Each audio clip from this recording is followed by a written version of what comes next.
Well, June 12th marks a day in history when we all have to make the switch from analog to digital TV, but we want everybody out there to have a smooth and an easy transition through it all. So making that happen is Tom Semelian. He's the editor of Switch.com. Welcome back.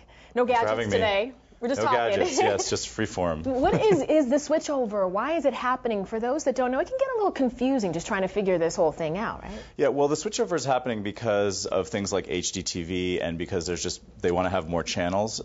So what DTV will offer is more bandwidth on the airwaves. So you'll have more channels, a capability for HDTV, better sound like 5.1 surround sound, and capabilities for interactive features like shopping through your television, doing quizzes through your television, things like that. So a lot of benefits to having digital TV. Exactly. Okay. The old way is analog TV. It's going now to digital TV. Okay. Now, let's also talk about if you have an old analog television set. Some people are saying, hey, will it still work? Do I have to throw this thing away? The answer sounds like it's yes. Well, right? If you have an old analog television, it won't work by itself, but the good news is that for as little as $40, you can just get a digital, analog to digital converter box, which will accept the digital signals, convert them to analog for your analog television. That's sort of the most, if you don't want to get a new TV, and the least expensive option would be to do that. Yeah, because not everybody's ready to go out and buy a $2,000 set at this time. Exactly. Right now. They only have a few more weeks before we have to do it. That's right. But the good news is that a lot of people actually don't have to do this because they may already have a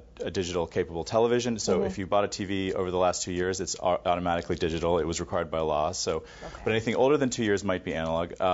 The other thing is you can, if you have cable or satellite, those automatically convert. Those are digital. So if you have an analog television, those will convert the signal to analog for you, even though it's receiving digital signals. Right. You're fine with that. Good points, because a lot of people are trying to figure out, how do I know if my TV is analog or not? And, if you're not technically advanced, you're not knowing what to look for. So within the past 2 years, if you have bought a television set, chances are you're safe. Yeah, basically, if you bought a TV over the last 2 years, you're fine. I mean, because by law that was the case. And is it expensive for this whole switchover, or is it inexpensive if you've got a couple of television sets that you need to get converter boxes for example? Not terribly. It's like $40 to $70 for a digital converter box. So basically, that's the most it would cost. Okay, so let me just make sure I have this right. You don't have to do a thing if you have cable and satellite, or an HD TV, or your TV was purchased within the last 2 years. Is that correct? Right. Okay, and on your website, Switch.com, you guys have a little tutorial there for people, right? A little tutorial, yeah. I mean, if you don't know about your analog TV, look for things like if it says analog on it, it's probably analog. Right. But if it says digital or DTV or it's an HDTV or something, it's probably digital. All right, good information. Thank you very much, Tom. Good to see you again. This has been BetterTV.com. For more stories like the one you just saw, catch the weekday television program Better, your source for styles, trends, relationships, beauty, fitness, and other stories that will help make your day better.